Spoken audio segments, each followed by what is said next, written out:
Welcome in, friends, to another edition of the Scoreboard for Monday, December the 6th, 2021.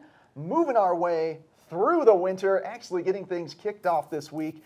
I'm one of your hosts, as always, alongside Maddie Evans. Hoorah! Maddie, are you ready for some winter sports? I was born ready for the winter sports. But not the winter sports that maybe you were born ready for. Expanding my horizons one step at a time. No skiing or snowboarding this week, but a little bit of cold sport action as we've got the opening night, Vail Yeti against the Jackson Hole Moose. Exciting game. Are you familiar with the Vail Yeti? I'm a little bit familiar with the Vail Yeti. I was watching all the social media throughout the course of the weekend, and man, that thing looked intense. It was packed. It was an absolutely packed stadium on both Friday and Saturday night as they kicked off their season. And these games, it's a senior A-League hockey, so the players aren't paid. It's all for the love of the game, and there are some bruisers out there. These are former big-time college player, maybe former semi-pro players just doing it for the love of it, and they are all still very skilled. Oh man, I had actually got the chance to talk with a couple of them just like out and about throughout Vail Village over the weekend, and man, the fighting that takes place is so intense on that ice arena.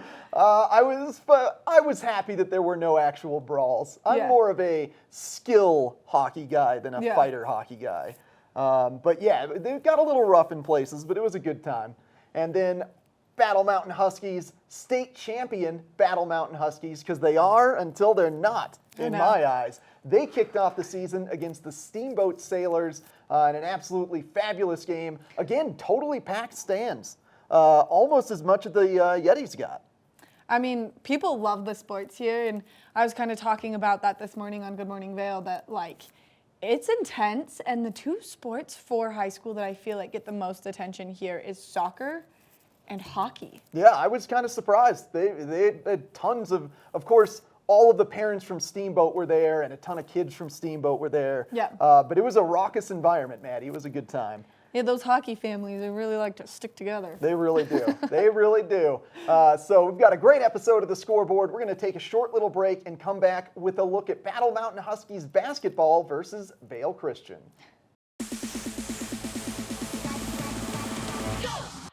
Hey, what's up, friends? Welcome back to the Scoreboard with winter sports getting officially bounced off and slap-shotted off today. We're going to start things off with your Huskies boys basketball team. Now, this past Tuesday, they had a scrimmage match with local rivals Vail Christian. Now, remember, Vail Christian, a smaller school, they play in the 1A, 2A division. So normally in the regular season, they're not going to face off against Battle Mountain. So this was just a little scrimmage to get everybody tuned up. I thought it was a full game, but throughout the game, they were accruing points on the scoreboard. So I came to the conclusion that this was just a scrimmage. So I thought this is a great example to show what the Huskies have been building on throughout their practices, getting themselves ready for an upcoming tournament in Green Mountain, followed by their first home game coming in the following weeks. So let's get things going here. Take a look at how your Huskies boys basketball team is shaping up during this scrimmage with Vail Christian. Now, if you'll recall our season preview from a couple weeks ago, your Huskies, following a 1-11 season last year, have some new senior leadership, really looking to change things up. And I was impressed with their fast break ability throughout the entirety of this scrimmage. And we just saw it there. They did a great job playing some strong defense, just really focusing on the fundamentals of basketball. So not taking a ton of long shot risks, really getting themselves in lanes there. Elijah Morales showing off his flexibility. He did that a couple times, just kind of reaching out and letting himself almost do the splits to block the ball. It was super impressive. But here's just some great defense. Huskies getting in the lane, stealing the ball, onto a fast break, quick break pass to Jose Hernandez, layup, and it's in. And we spoke a couple weeks ago to the new senior leadership core, which consisted of Elijah Morales, Jose Hernandez, and Rashawn Reed, and all of them came to play. Look at that smooth three-pointer. And again, it comes off a great rebound and then a quick break up, long pass up that time. And they're keeping Vail Christian outside forcing them to take long shots, forcing them to kind of take risky shots like that one. It was a shot from almost behind the backboard, and then Battle Mountain's going to get it and just start a quick transition. Coach Phil has really got these guys looking strong at the beginning of this season before they really get things going later into December and into January. We saw some impressive plays from Jose Hernandez.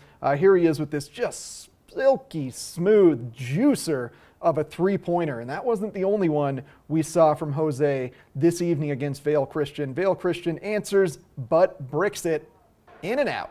No dice. That was a great little bounce pass there to Jose and in once again. Man, those smooth threes. I saw some spin moves from Jose throughout the course of the game as well that were just super impressive. Look at this great passing. 1, 2, 3, 4, back out. Here's a little spin move from Jose. Bloop, bloop.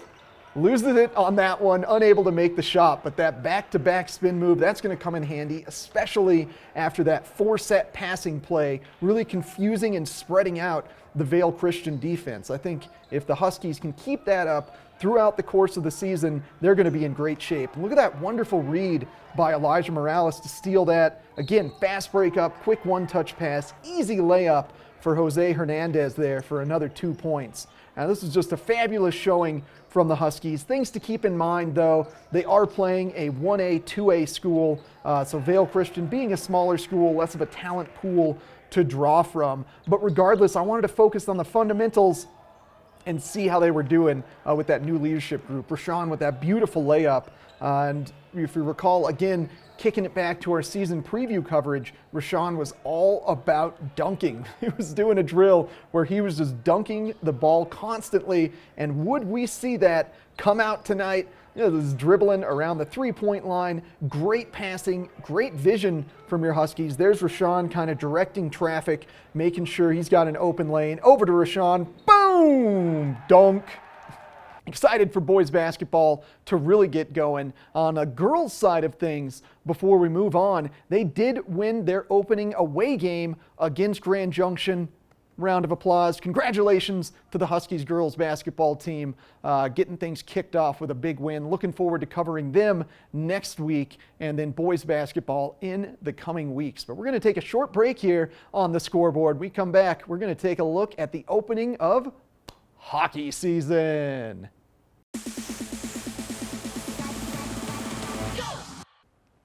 Welcome back once again to the scoreboard. Well, let's get things fired off with your first official Vail Yeti hockey game of the season. After taking last year off due to the COVID pandemic, the Yeti are back in force this year, getting things kicked off this season against the Jackson Hole Moose. Jackson Hole, one of the more formidable teams from their league in the prior years. Let's see if that challenge held up. Now, we did a little season preview a couple weeks ago with player, coach, captain Bill Foster from the Yeti. He definitely pointed out Jackson Hole as being one of the bigger, more difficult teams in the league. And tonight's game would be a barn burner. Without a doubt, a barn burner. Both teams fired up to get things going. A full packed house at Dobson Ice Arena. Stoked kids, stoked fans. It was an absolute blast to get things kicked off with the Yeti. So let's get into it. Friday night, Vail Yeti versus Jackson Hole Moose. The puck is dropped and away we go. Yeti looking to be a bit of a grind, dump and chase, hard-working team based on the season preview with Coach Bill Foster, but they get a little break right up the wing and just zing it over the top of the net. Jackson and Yeti would trade chances there with that Jackson Hole player shooting and getting a little toe pick in for a bit of a dive there. Yeti streaking up the boards. Dalton Spielman through the 5-hole in the net. These kids are hyped. The fans are stoked. Yeti up 1-0 quickly in the game. Jackson Hole, though, would have an answer from the point to the wing. Oh, big time rebound. Yeti player didn't push that guy out of the front of the net. That causes a 1-1 game. Yeti streaking down. Dalton Spielman once again with a little tipperoo there past the goalie. 2-1 Yeti. Jackson open in the slot. Great save. Big rebound given up though. Puck goes to the corner. Yeti try to clear it out. Jackson get it right in the slot. Oh no, tip, goal, and in. Now we are tied 2-2. Yeti bring it up into the circle, backhand on net, and it's in. Yeah, baby.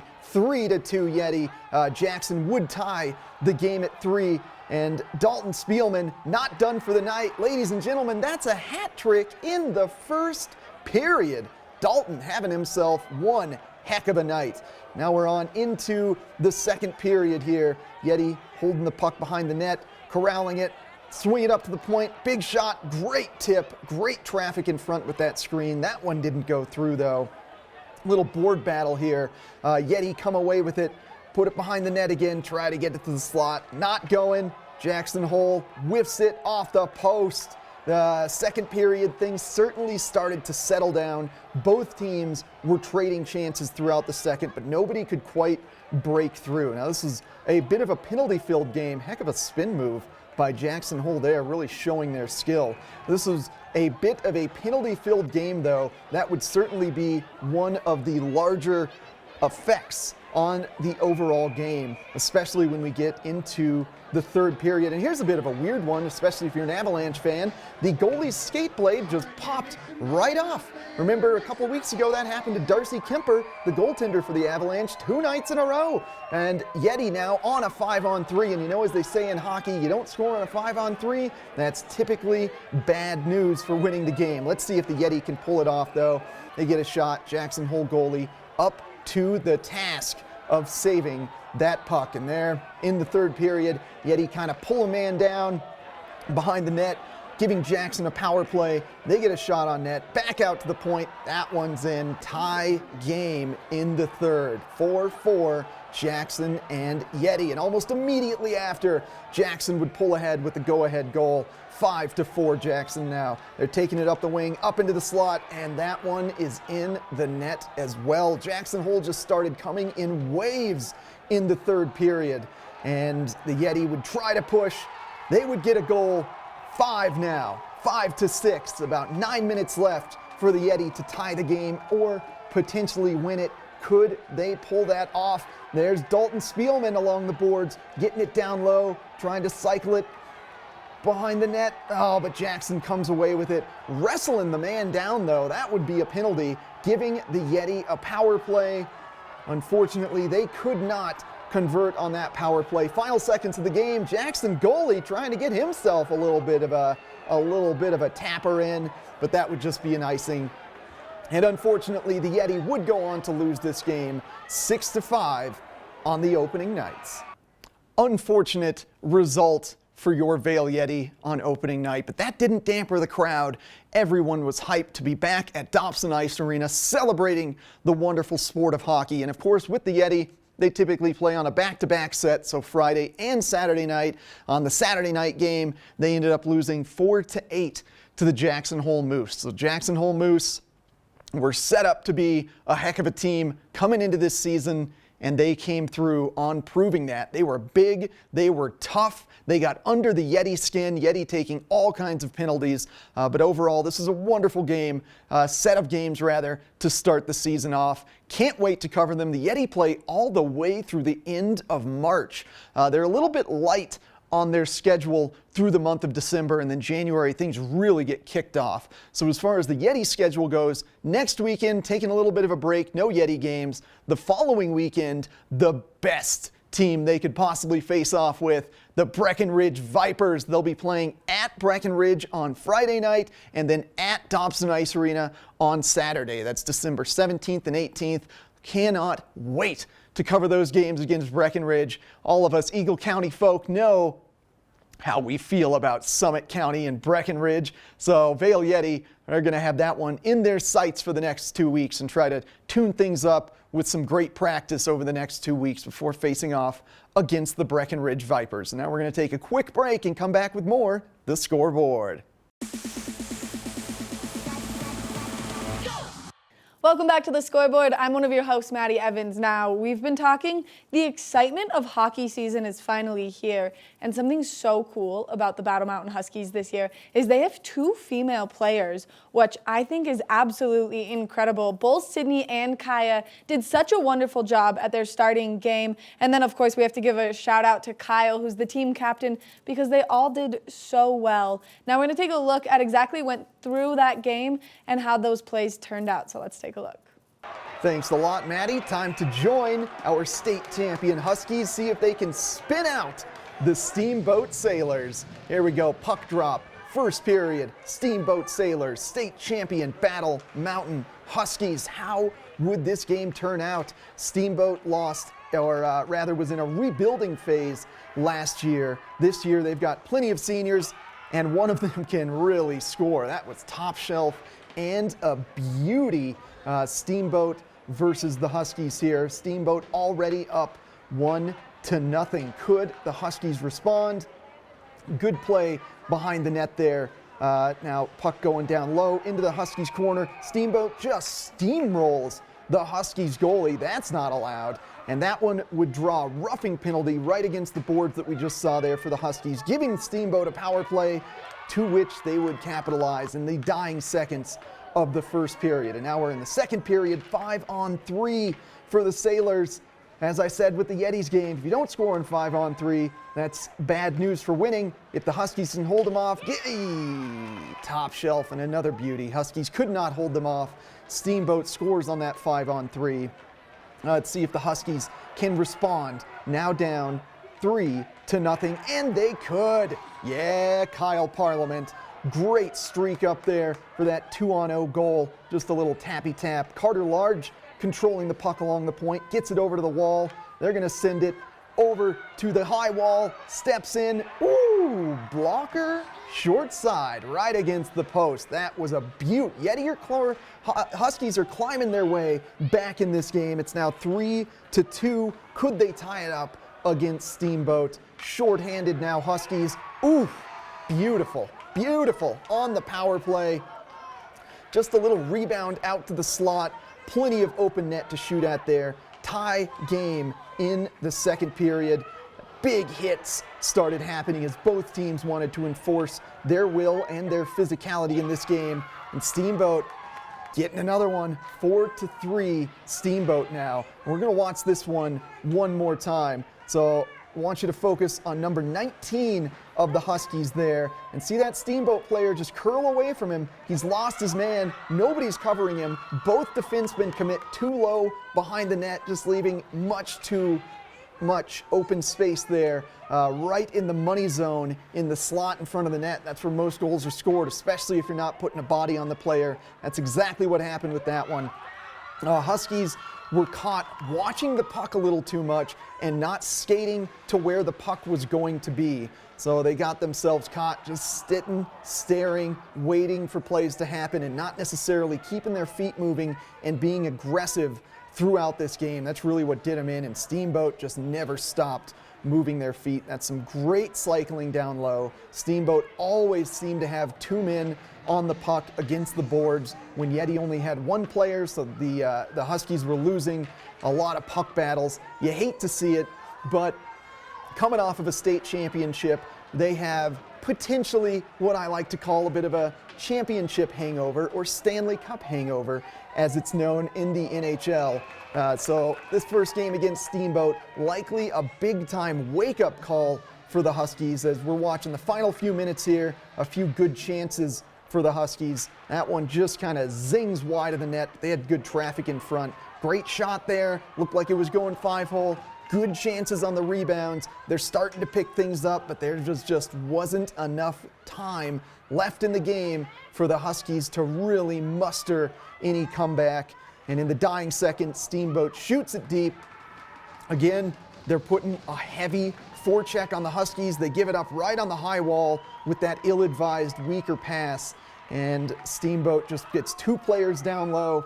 Big empty net goal for Steamboat. So that would do it. 6-3 was your final. Steamboat against the Huskies. Well, unfortunate results for our Huskies there, losing in a final score of 6-3 to the Steamboat Sailors. But, you know, as I was talking to some of the Steamboat parents, Maddie, last year Steamboat didn't have a ton of seniors. They had lost a bunch. So this year, now they are fully loaded with a ton of seniors, and they looked like a big physical team. They were at times really pushing the Huskies around. Yeah, I mean, you can definitely see that throughout the video, and I think that everyone did really well, but you know how I am with, I don't care as long as everyone had fun. If I'm head coach Derek Baran, I am looking at this game tape saying, we are watching too much. There was too much watching the puck and not enough puck pursuit. Yeah. They had a few good forechecks where their structure was great, but then when it came to winning battles along the walls, so often there would be one Husky player and two Steamboat players, and they just couldn't win that puck battle along the wall, caused quick transitions for Steamboat, it allowed them to get some good transitionary goals, and then penalty trouble. Huskies Steamboat got under their skin a bit, got into a bit of penalty trouble. That really dictated this game. But, I love they a good always, and I said it during the highlights, but it's what's known as a Stanley Cup hangover in the NHL. Typically teams that win the Stanley Cup or championships tend to have a bit of a rut the first few games as they get back into their momentum. So look for the Huskies to really pick things up in the coming weeks. The next home game for the Huskies, December 18th against Glenwood. Can't wait for that one. But Maddie, what do you say we take a short little break here? I love a good little break, and then we've got so much more of the scoreboard. Indeed. We will be right back. Thanks for joining us once again for another edition of the Scoreboard. Great to get things kicked off with Vail Yeti hockey and Battle Mountain Huskies hockey, despite unfortunate outcomes for both teams. I know, I was really hoping, but first game of the season, things are always a little bit rough, the roller coaster ride of the sporting goods. Yeah, absolutely.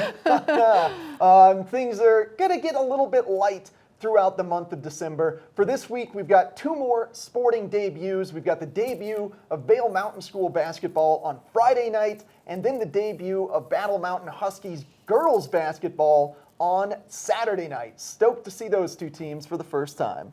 I mean, I'm stoked to see any of the teams. The progression through the season is always such a wonderful turn of events, and I'm feeling really good about all the hockey. Yeah. I just have to say, it's resonating well with me. They'll get things back into shape here. The winter season is long. All of these sports run all the way through March, whereas the fall was really just 3 months. We've got almost 5 months for winter sports. So plenty of time to see all these teams in action. The next time you will see your Huskies hockey team Saturday, December 18th against Glenwood Springs. That game actually in Eagle instead of Dobson, but don't you worry, we'll be there. And then your Yeti will face off in a home-and-home set against the Breckenridge Vipers Friday, December 17th in Breckenridge, and then Saturday, December 18th at Dobson Ice Arena. So we got a bit of a break before we see these teams again, but they'll be back soon enough. The Vipers, that one gave me chills. I was like, whoa, ooh, Yeah. spooky. Nobody likes Breckenridge, that's for darn sure, here in Eagle County. So excited to see the Vail Yeti get a couple great wins. But that'll do it today, Maddie. That's it. It went so quick. We came to an end before we even knew it. That's true. It's true. Well, thank you so much for joining us on Comcast, Xfinity, Channel 92, or make sure to check out thescoreboardnation.com for all of your local sporting needs. And thanks for joining us. And remember, if you can't catch the score, you can always catch the scoreboard.